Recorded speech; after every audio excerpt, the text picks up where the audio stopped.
This is the Neolithic site of Karahan Tepe. It's dated to 12,000 years old approximately.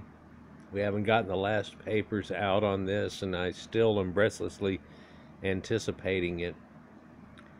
But now that they have this excavated about 70% or more at the point of all these pictures, and they're just having a press release on the whole area, going to become a tourist spot to be able to look at mankind's origins. Something that dates well over 3 times older than the pyramids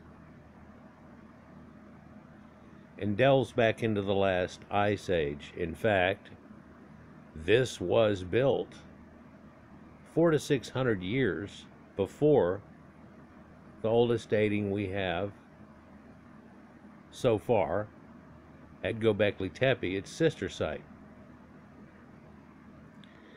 There's something totally different about this, but also familiar.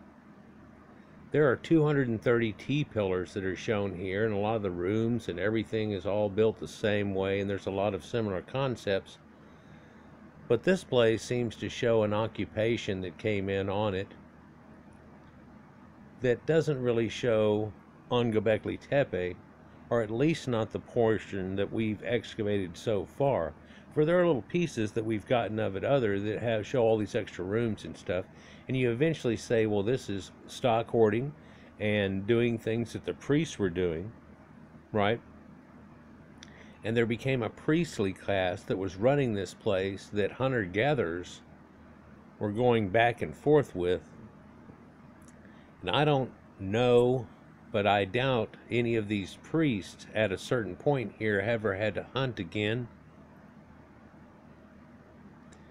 Kind of like an idea what we can see when we see Sumer in Egypt and all of this, when there becomes these different classes of people, and you can see it here. So it's kind of time to maybe look at the bigger picture that's going on. Each one of these sites are going to show us something that's a little different than the other one, though they're going to have extreme contrast in similarities, if you will. And so we're going to be able to glean more and more information. This is the same way archaeology has become thick with knowledge, with places like Egypt and ancient Iran and Sumer and places like this. For if you just find one place, you're given one example. But if you find other places, you're giving other examples, spans of time and things, and then you can start to put it together.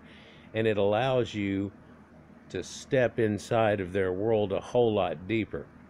Becomes a different picture, sometimes a bigger picture. We're going to get into that here. This pillar that you see right down at the very bottom middle here is one of the largest ones on the side. Indeed, I think it's the largest one found, and supposedly it's like 16 feet. They're going off in something point meters. But you can also see that that room that it's in there has a circled floor that is sunken down in 2 steps, and then the center is circulature. But the whole place is squared. And it's squared by those pillars also. In the top left-hand corner of the room there that you see, there's a hearth that's there, it seems, and a pass-through into the hearth. But above it, there's a round symbol that's right there. And then above the symbol, there's something that looks like a cow skull. It seems to be, maybe it's just weird in how they decided to put the rocks in there. If you don't see what I'm talking about, here comes Finger of God. For right here you see this forked appearance with a skull into it, and it appears to be done for a reason. So it's somewhat unique. What I can't wait for is for them to take some of that idea. Hell, you can do a lot of this on an iPhone now, where you can slowly pivot around and take pictures, and then it'll put it back in and make it to where you can walk around in it. But you could take that same data and put it in one of those real engines that they have for video games and stuff, and literally make this a place that you could virtually walk through. And it would be real nice to, instead of making it faked, to actually utilize every single rock and grain that's in there to that point so it looks like it, wouldn't it? You also notice that the floor that's in there is actually a cyclopean rock idea, where there are all kinds of different shapes, but then they've been worked to all fit together. Strangely, in front of the hearth there seems to be a round appearance there. And if you took this place, if you took the round one out and you took this piece, even with its bevel like that, leaving the pillar where it was, if you were to take this and just pivot around and put it across there, it looks like it'd fit better, and that edge might even fit that. But for some reason there's a round in front of the hearth, but everything else is solid, stepped down, as we were saying, and a round floor.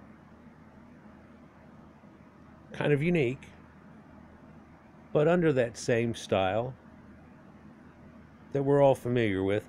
Here we see all these dolmen type little tables that are set up in here, and then T-pillars, which are shown very well, and they're pivoted back a little bit, angled like that, and in doing so probably led to a roof that ran slanted off there and into that channel that's there behind them, because this channel that's here seems to run through like the little road in between the little buildings that they have. But this piece over here that we're just seeing the edge of, which we'll get a better look at here in a moment, is over 70 foot across. You could almost put a tennis court in this thing, and it is totally flat and the floor is polished. That's one neat thing, until I realized that it's actually the bedrock. And right up over there, the bedrock is about 15.6 meters higher or something, you know. So they carved out of the bedrock mountain that was there down in as a quarry, if you will, to a point where this is flattened out. And it almost looks like this was kind of concepted in a self-quarry idea, where instead of having them on the little bumps of rock that were out there, that they started still making more of them, because eventually, you see, they made the quarry into a temple. Then they couldn't quarry another level out of that. They have to go more, but that's got the real good stone in it. Yeah. But that's a huge building. It's actually bigger than the Göbekli Tepe ones. These aren't set up the same, but then again, just at a glance, as I start looking around, I can see geometry everywhere built into this place. Let's go on to a few more pictures, because we've seen things like this. You can't quite, well, it's not even in the picture, but right over here on the edge is a walkway that they've made in to come overlook that. You'll see it in another shot, and it appears to me that they're making these pieces like this and this and this to come around and be separate walkways that you can come and do overlooks into the area, because that's kind of what's below the other one. This quarry idea is the unique thing, so we're going to look at some of that, but take an overall look, a bigger view of the whole aspect here as we're talking about it, because as we get a few of these sites, and there is 12 of them. I know a year or so ago I was talking about 11, and one of them was a secret, and they've even said they misnamed that. That's on a map here in a second, but this is, again, you know, like we know of as Göbekli Tepe and a sister site, so I don't know if they're going to put the giant potato chip over it and get to that point. Göbekli's known for their zodiacal signs, the handbags, and the things that we all know about that pivot off of it and have a different appearance than that. No one would expect these two to look exactly alike. No cities in America really do it. But this is one of the ones that I showed you recently from this little pillar here that got excavated a little bit, and they knew this place existed from like 1997 and waited now to dig into it. And this is like the last time I was showing you, but now the difference is there's a lot of humanoid forms here, and a ram's head form on the left that was shown there, and that's something that's a lot different too. And I'll show you a few of those depictions that they have here for their putting them in the Archaeological Museum at San Lerfa right here. Boom. It seems to be somewhat of a central point here, and they're coming up with a name for this incredible place, or what ends up being a complex. Karahan Tepe is the one that's circled over here on the right that you can see. Sefer Tepe that we talked about and I showed 2 pictures of before is just off the screen to the right, and you can't really see it. Kher Tepe was above Karahan, Tashli Tepe above it. If you count them out, there is 12. Again, one of them is not quite in the right spot, ha ha ha. They've gotten on to now, by going through 2 of them, almost through, got an archaeological dig set going on in 2 other places, and working on a 3rd, because the first 2 have been already pretty much accomplished at the point they're going to. They have 7 of them that are excavated at this point. And so there's still 5 left that haven't been excavated to a point, but there are known sites that are here around Karahan Tepe, where you see this heron plain that here, it's very green. It runs off these still to this day, it's doing well. And so this is the farming area that it used to be. Now the locals have come up with a thing, and last month, and I don't know if you've seen it yet, but it showed up in my things, and I tried to see if I could come up with something of it, but I wanted more pictures, and yet I found in somebody else's vid some of those more pictures. This is real cool because they've taken some lighting and set it around and then let it go at nighttime. They're referring to this whole complex here of 12 as the Tas Tepelier. This is plural of these tepes that go around in this little hill, and I guess kind of befittingly that hill is in the background. And I've made quite a few videos where I've said, well, what's up under that little hill right over there? And I think one day we're going to find something a little bit older, because nothing I've seen so far says that they're trying for the first time to do anything like this. I don't know if you could get anybody architectural or anything scientific wise to see that this is the first stones they ever cut, and they stood 2 of them up and they went crazy, and then this all was built around it. This all looks like it's a derived knowledge. It's all set up for a reason and lined up. It wasn't some mistake and they redid it. You can see how flat this area is. They're referring to it as the land of grand transformation for humanity, and it's becoming quite an important site. I tried to, in my mind, think of, well, what's that like? And the first thing came up is, well, they're kind of like Stonehenge. So be able to find out that over here we have Stonehenge. There's all this stuff that's all around it that goes with it, kurgans and burials. Well, we have that. But this dates to about twice that age. And at the age that this is, ice was covering most of that over there, to where there weren't really people over there. Where were they? They were over here and south of everywhere. More southern, let's say.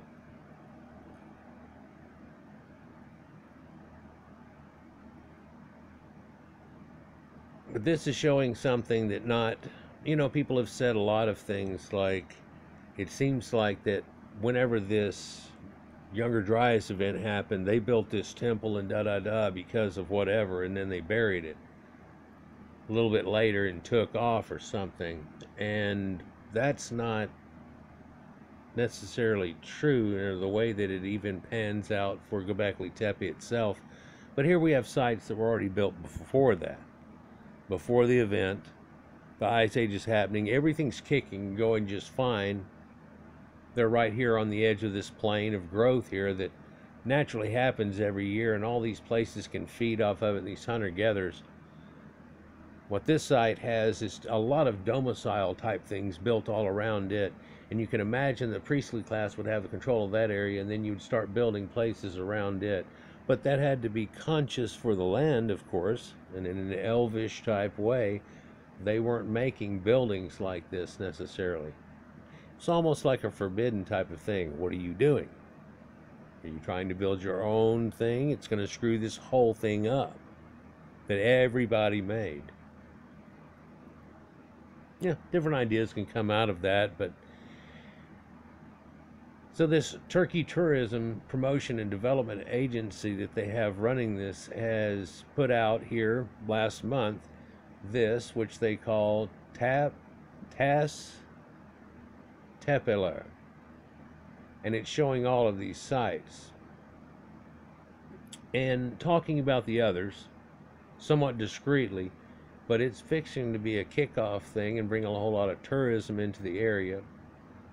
They want to have a stable environment for everybody and themselves when doing this, and it's going to help them out a whole lot. It's not too far from San Lurfa. It's just across the Huron Plain, and then over here on the right-hand side where you see Karahan, and Göbekli's in the middle of this. So literally within a day's drive, you can see a lot of these places as they get more and more excavated. Here's another view of that same situation here, and you can't quite make it out on the left edge here. When we spin around, you'll be able to tell that it was actually hewn out of the bedrock. What gives a total different idea to this thing. And again, these zigzag lines that are running through here are not made by the original people. I don't believe in any way. What that is untouched areas that they're going to go ahead and they've figured out that's going to be the best place to run through as they excavate all these others. And Karahan Tepe, as they mentioned in that seminar that I just showed you they were running, is going to open here in 2022 2012. It's going to open in 2022, and that's still expected to be the date. And so I don't know if they're going to get a whole poker chip together on this thing or not, or maybe perhaps leave it a little wider open. And you almost think with the temperature that's at Göbekli Tepe, they would have that more open, but that's not me to describe it. I keep wanting to say, well, when you're standing there and you look at the stars, you get this idea, and you can't see that anymore for the potato chip. Here you can see a walk-in that I was talking about before that's leading in here in an overlook type things, and that's what it looks like it's going to be running around here and around here and around here and back up here and so on. So it's going to be able to zigzag around through the complex and take a real good look at it. They have these human heads that have been found here, and you can see that this one almost has either a haircut like a cropped monk or a little cap, like a little Phrygian cap that's put on the head, and it's well eroded away, and it was out of a cheaper limestone than a lot of the other parts. There's been quite a few of these found. Little difference in structure. They're not exacting one thing or another. Here's where I can show you something interesting about the site, that once they cleared off all the dirt here, they realized that there's some pitting that's going on, and you can see it all here in the bottom left and the edges of some of these pits that are on here, and the erosion that's happened onto this. Perhaps most of that was there in ancient times, even, because this thing was covered up much more, and it was covered up all with chunks of rock. That's important because whenever you go 100 yards away from this site, the ground is not rock, it's dirt. While there is some dirt mixed in, there's basically all been hewn rock. In other words, like a quarry. And then they took all the BS from the quarry and just covered up everything.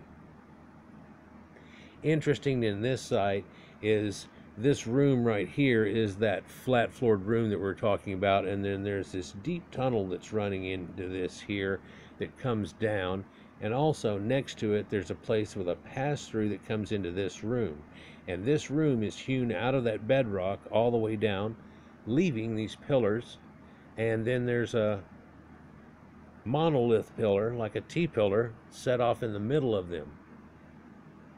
Seems like it's done that way for a reason. It also has a little lip around it, And I instantly think that they could have put boards across these things in certain ways and have it all closed up, certain openings, whatever. I don't see a connection out of there to the next room, but there is a little lower area here. But then you can see this and how it's been taken down a level, and there's a hole that's run through it, and this place that's here leading down into a little cave area that's there. Also conspicuously between the two, you might see that right off this walkway here and running below it is a waterway running that runs down into this room.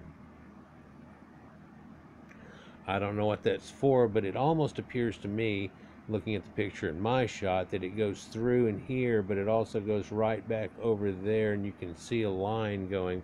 But that other one that, well, you can't see it in this shot, that V's off over here, that might be connected to that, might do it so. There might be some collective or something, but those cracks that I'm talking about above the walkway don't really seem to have been worked very much at all, or left somewhat natural, but this thing in front of it is definitely not. In fact, this rock here has been all smoothed off on top of it too, unlike the pivoted or pitted rock that you see all around it. So you can see this huge walkway and how they're coming out and be able to look on and over these places. And I'm guessing they're going to excavate out around it now that they've got it all set up in the extra areas. So you'll be able to look on both sides in these parts, and of course zigzag around the structure somewhat.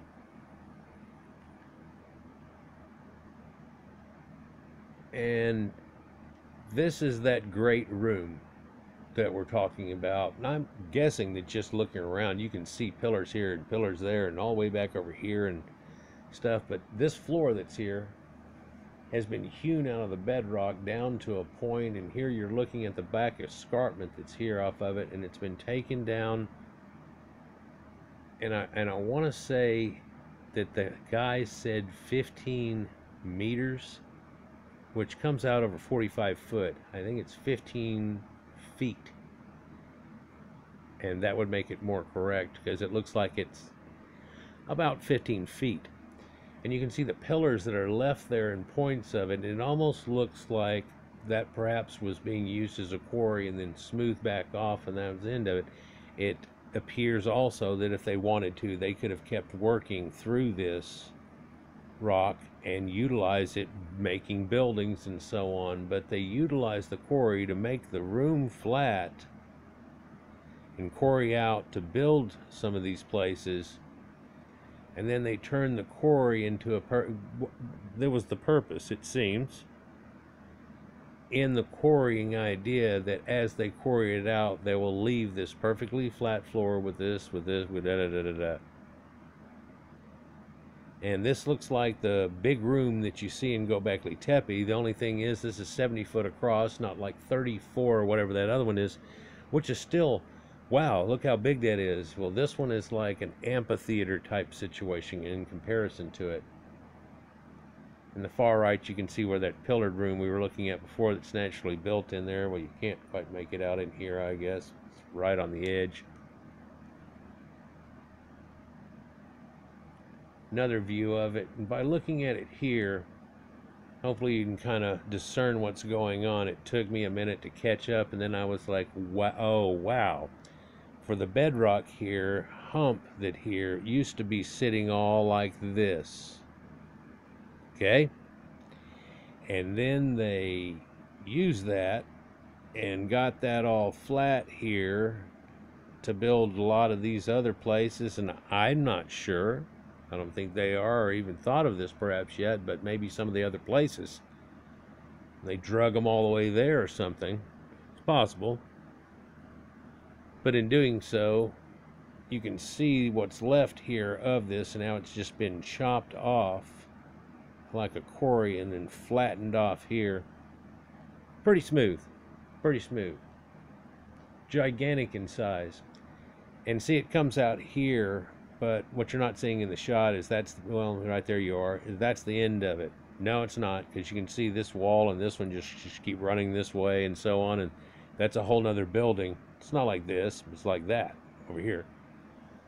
How many of them are there? Well, they're all around this whole tepe that you're seeing here, and even all this stuff up here. And wonder what's on the other side of this quarry here, because after they quit doing it here, maybe they started working over here, but we'll never know if we don't dig over there either. There's already quarries through here whenever they cleared it out, so they're like, okay. So there could be people all the way around this whole hill. And again, it could be something that starts to get around the size of Göbekli Tepe, because it took up a whole large portion of that hill. One wonders the extent of it. And what I'm getting at whenever I said all that crap a minute ago is they haven't found the edge of it yet, because when they marked the edge and they dug down, the wall keeps going right out of the picture. But they're going to start putting these platforms in, and it's going to be next year, 2022, in order. And you know, they start going through and clearing out, and then you see this little cavern type thing into it, and something looks odd about that. Here's an overview of what they're going to have the walkways and things built over at this point in the 2022 showing of it. But I wonder if they already know from ground penetrating radar or whatever that over here off the screen to the left and over here screen to the bottom, there's already more stuff. And there'll be ongoing excavations. They could even make it, you know, something that people could from a distance see, like, oh, and over there they're working on another part. Yeah. So looking over this like this, you can tell it doesn't look anything like Göbekli Tepe. It's got one giant place that's in it, temples carved off into bedrock, all of these things going on that's not real evident in the other site. And in fact, that first room that we were looking at, and it's all hoity-toity, is this one with the circular center and square pillars and the thing over in the corner, which is a badass room when we were over looking at it, wasn't it? And you look at this in context and you go, yeah, that one definitely has super meaning to it there, but it has a hearth and things, so there's something definitely going on there that's important to the whole site. And then what's the deal that you know they're going to call a temple? Don't you? It's got to be in some way. But here, maybe I can get to a point of an idea where we look at the bigger picture of things. So now you've looked at Göbekli Tepe, and now we're starting to see this all covered, and it's giving us a different idea or a variation of a theme, right? And one could get the idea that there's a good shot, and it's another way to see that that's bedrock and how gray it is compared to the rest.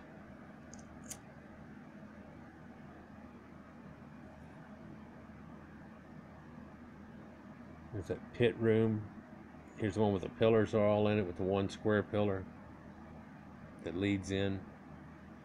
I don't know, 1, 2, 3 in a holy of holies. What's going on here, guys? A cistern to keep their water in with this running in and little snake pattern where it runs. What's all this about?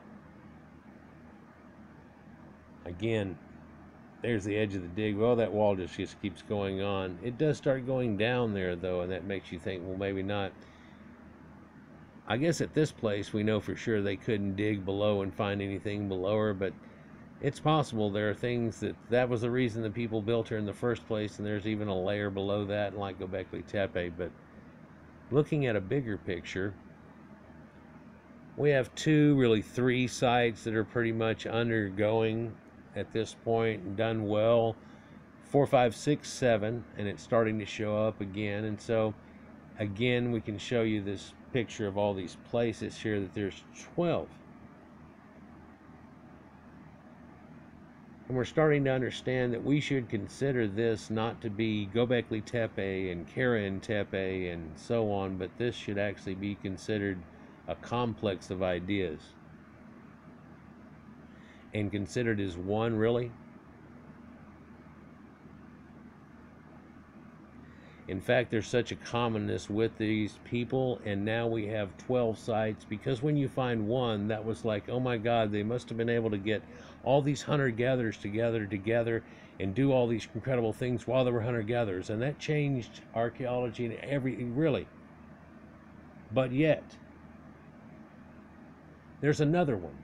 So they must have been able to do it pretty easily, and here's another. Oh, well, it dates before that, so aha, snap, crackle, pop, here's one, there's one, here's 5 more, there's 12 of them, and now this ends up becoming an empire.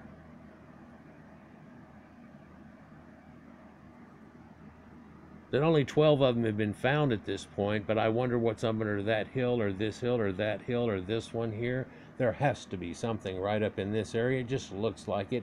There, here, here. Where are we missing one? Here, there. This was an ancient empire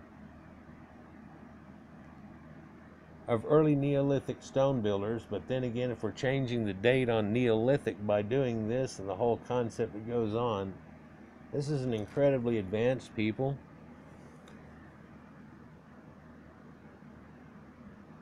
It appears it's run by priests, kings, and we can understand that with later Sumerians and everything, Egyptians, all cultures that come out of it, even our modern one today, and how that was a symbol of control over a point. But this is no longer a lone dove site or anything along that.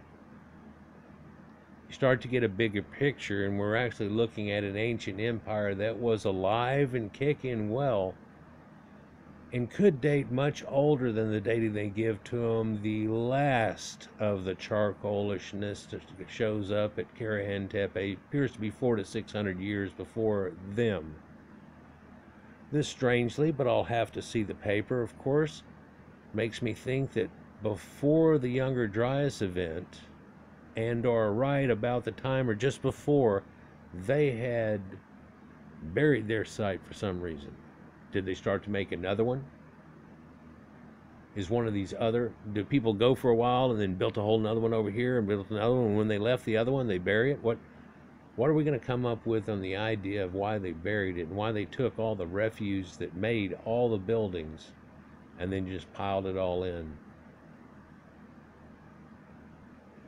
The place where these people went after this, I'm guessing because of the Younger Dryas event and what had happened, it really seemed to stagnate. And so whenever you're looking at depictions like this, and there's not supposed to be anything but hunter-gatherers, I don't see any. I know there's some out there, and they're so damn good at it that they're going to kill 3 or 4 deer, 5 deer, or whatever, and have a surplus to a point that the next day they won't have to catch but 3 because they still got 2 left over, and it just keeps rolling and rippling and making it happen pretty easy for these people. Just like a farmer can feed hundreds, if not thousands. It wouldn't take too many people in a group, some group the size of this right here, to be doing farming, and it would feed these whole people and have a surplus. To have this many people branching out and trying to hunt or gather and bringing a lot of it back for these people would easily bring a surplus. This was an empire of people that ended up bringing humanity to everyone, but it looks like here we can find something that is so many thousands of years before. If you were to think of this to be 1,000, 1,500 years before the pyramids or something like that, it would make a lot more sense than turn around and tell you that this is 12,000 years old. Wouldn't it? Let's look at some of those faces coming up here. Again, here's an overhead shot looking at that great room that's right there and how huge it really is in comparison. And here's that room too that has the one T-pillar that's been inset into the floor with a little grooving thing like they do. But as they built the other ones, appears like they did it out of the bedrock, leaving them there on purpose. You would think that they could do something like this. It'd be hellishly stupid work, but they could do something like this, leaving them all T-pillars, and then they just break them off at the bottom of it and then drag the thing out or something, and there's another T-pillar for people, and maybe that's how they did it. No, no, no, no, no. What's this all about? What is this? It's got to be a sacred room. It's got to be something going on with it. And there's just one T-pillar once you come all the way in here.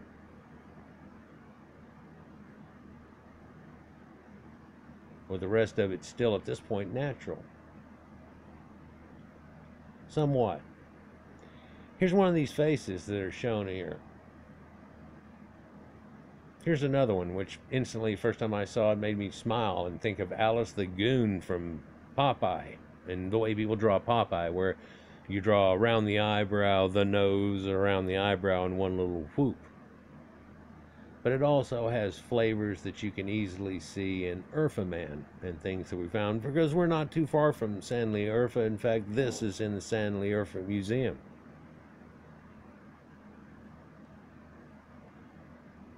There's a few other depictions that are just the heads that are here, but one interesting one that's anamorphic of man is showing this guy that almost looks Egyptian-y weird, bent over and carrying on his back what looks like a leopard.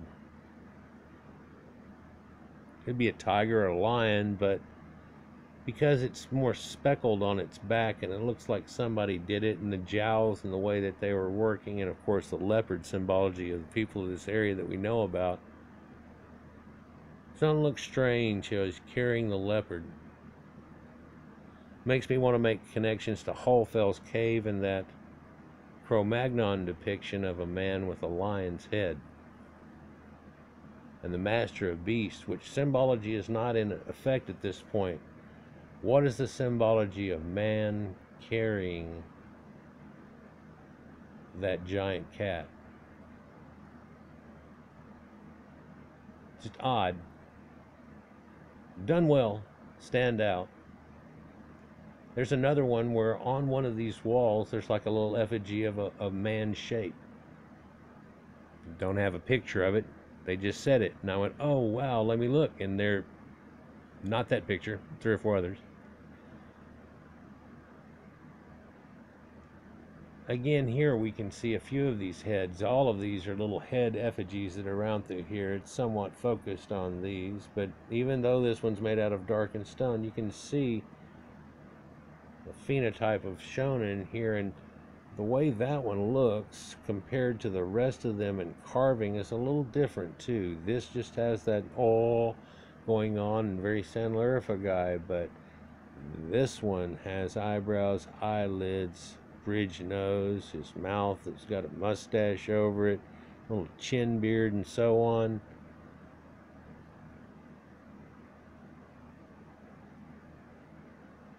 Amazing. Because this next head over here just has 2 eyes, and it looks like something off a Pink Floyd album, maybe, with a person without a mouth almost. Of course, erosion can happen, but then again, that harder stone there, how did they work that harder stone to end up having that? It's amazing. Truly amazing. And this pit here with these dig pillars going on and the one T-pillar going on, it just kind of looks strange. And it's not the same. Here's an oddity. The guy on the left there almost looks like some of those early Sumerian statues, and we've seen statues just like that from the Zagros mountain culture that was over there. Well, the Bible does say that they came from the east and the plains of Shinar and so on, but the one on the right, first time I looked at it at the glance, tells me that that's Mercury. He has like a winged helmet thing on. A little more of an elongated face, but well, they're both oval faces, but a little elongated. I wouldn't say it's any Akhenaten type of looking thing. But I'd like to see a 3D around on that rather than just one picture like this, because my first glance on this says that's Mercury, right? Only problem is we're about 6,000 years before anybody that has that nomenclature comes about, and a little later than that comes about with the winged shoes and helmet and so that goes on there.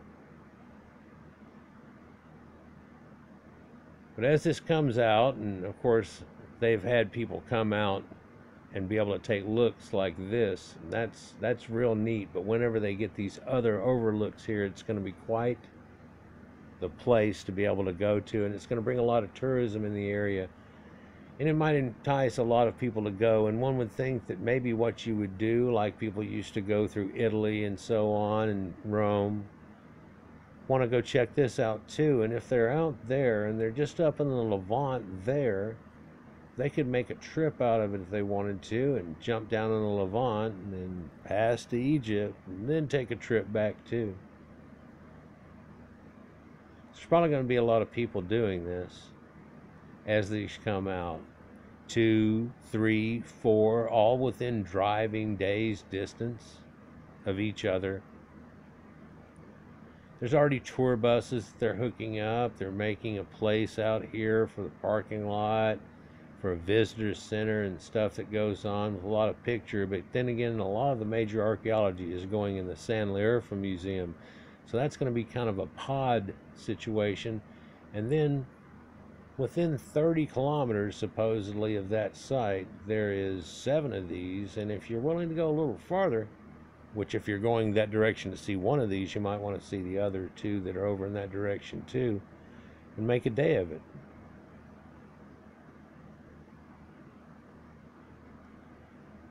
Let me know what y'all think downstairs. But I think what we're looking at here, as we look at this site again one more time from a satellite point of view. So here's San Leorfa Museum, and again, I mean, this is only 24 kilometers away, or Karahan Tepe is, and there's a little line you can see in the road that's going to lead to there. Cuts across, and there's one right at the very top of the green too that goes through there. I don't know which one's the preferred, probably the top one without having to go down. It depends on where you want to go through. But here we have 1, 2, 3, 4, 5, 6, 7, and the major museum you could make out. But Göbekli Tepe, gotta see that. 8, 9, 10, 11, 12's right here where you can't quite see it off of it. And again, I wonder what's up under that hill right there, or this hill, or that hill, or this one, or that one, or this one, or that one, or this one, or that one. But 12, yeah, whenever we got close to that number, I instantly started saying it's probably 12. It's got to be 12, doesn't it? Well, it might get a whole lot larger in the whole idea of this, but what we're looking at now is something that was the very first empire on Earth, perhaps, that we're going to go with at this point, in lieu of finding anything earlier. Built out of these giant temple complexes that are fed by hunter-gatherers somewhat, and it keeps it going. But these guys were doing a lot of cropping, and down in this valley that's here, that's now still used today, that we don't have any archaeology in pretty much because of it being repeatedly farmed and so on, that had to have been farmed before. It looks like it was happening natural. Grains would have been easy to get going in there, and it's just at arm's reach. It's just at a day's walk. And then in turn, if you're living there, these places are just a day or two's walk away. This is the first empire, or oldest empire that we know of on Earth. It's not just a site. The collection of sites themselves dictate that no longer can we neglect the fact that this was an empire that led to a lot of other civilizations. Let me know what you think down below. Peace.